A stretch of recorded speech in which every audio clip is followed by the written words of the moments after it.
Bonjour, je m'appelle Geoffrey, je suis technicien au SAV de Leroy Merlin Villeneuve d'Ascq. Aujourd'hui, je vais vous montrer comment graisser le système de roue arrière d'une tondeuse thermique. Pour cela, vous aurez donc besoin de plusieurs matériels. On aura besoin de gants, d'une graisse, de WD-40, d'une pince Circlips pour enlever le pignon, d'une clé pour démonter la roue, d'un tournevis pour enlever le Circlips et d'un marqueur dont vous connaîtrez l'utilité lors du démontage. Voilà, donc on accède donc à la roue de la tondeuse. Donc on va vous démontrer l'utilité de graisser les roues et les cliquets de traction. On a le cas concret juste ici. Vous voyez, voilà, on entend bien que le pignon frotte ou est grippé. Logiquement, on ne doit pas entendre ce frottement, ou très peu. Donc on va dans un premier temps extraire la roue. Pour cela, on va enlever l'enjoliveur qui protège la roue. On accède à l'écrou qui maintient la roue sur la machine. Voilà, donc on extrait donc l'écrou. Ce qui est important, c'est de bien vérifier toutes les pièces qui sont en maintien de la roue. On vient enlever donc cette roue. Vous voyez donc l'importance de bien faire attention dans l'ordre où vous enlevez les pièces. Il faut les remettre vraiment à leur emplacement initial. Le roulement donc est venu sur la roue, on le remet dans son logement. Et maintenant, nous allons passer à l'étape du démontage du cliquet de traction. Voilà, nous avons extrait donc la roue de tondeuse. On accède donc au système de traction. Donc vous avez donc le cliquet de traction et l'axe de roue. Pour pouvoir donc avoir un accès assez important pour travailler, on va enlever ce carter qui est simplement clipsé sur la tondeuse. Donc pour pouvoir démonter ce pignon, vous aurez besoin d'une pince Circlips, d'un tournevis pour faire levier et d'un marqueur.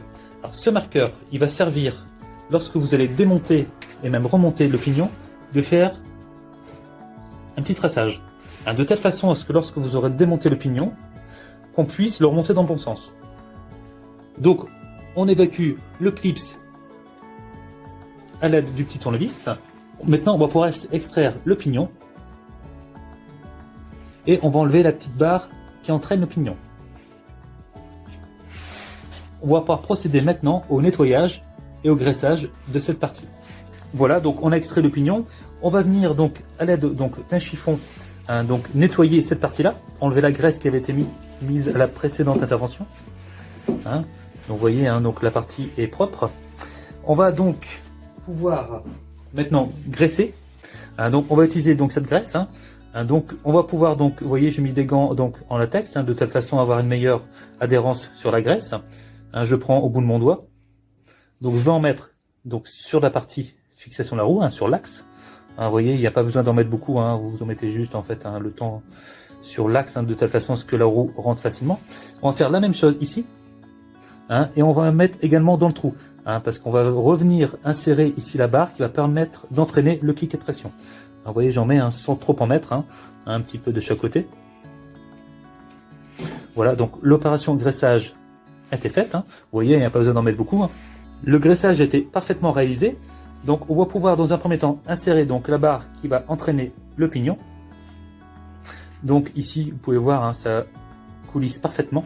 On vient réinsérer le pignon.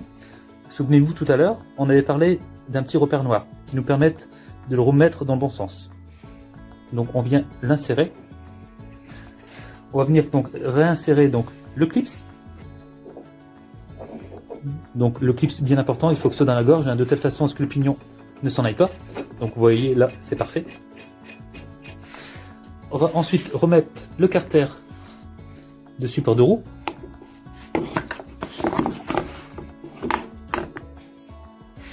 Et nous venons remettre donc la roue. Donc vous voyez, on n'a rien oublié. On vient mettre la roue sur l'axe. Sans oublier la rondelle et le boulon. Voilà, donc on finit de serrer la roue donc avec l'écrou. On vient serrer sans trop forcer non plus. On va venir remonter l'enjoliveur.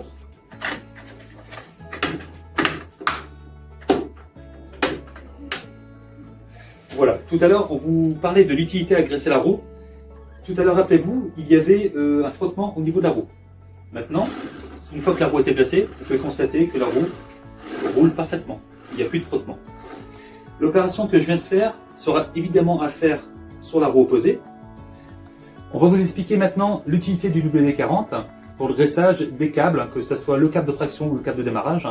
On va venir donc à l'aide de cette petite pipette insérer donc le WD-40. On donne donc 2-3 impulsions au câble de traction, mais aussi au câble de démarrage. Donc le WD-40 va donc s'incorporer dans le câble afin qu'il ne soit pas grippé par la suite. Voilà, la vidéo est terminée. Donc on vous a expliqué effectivement comment graisser les roues et la câblerie. J'espère que cette vidéo vous aura plu et je vous dis à bientôt.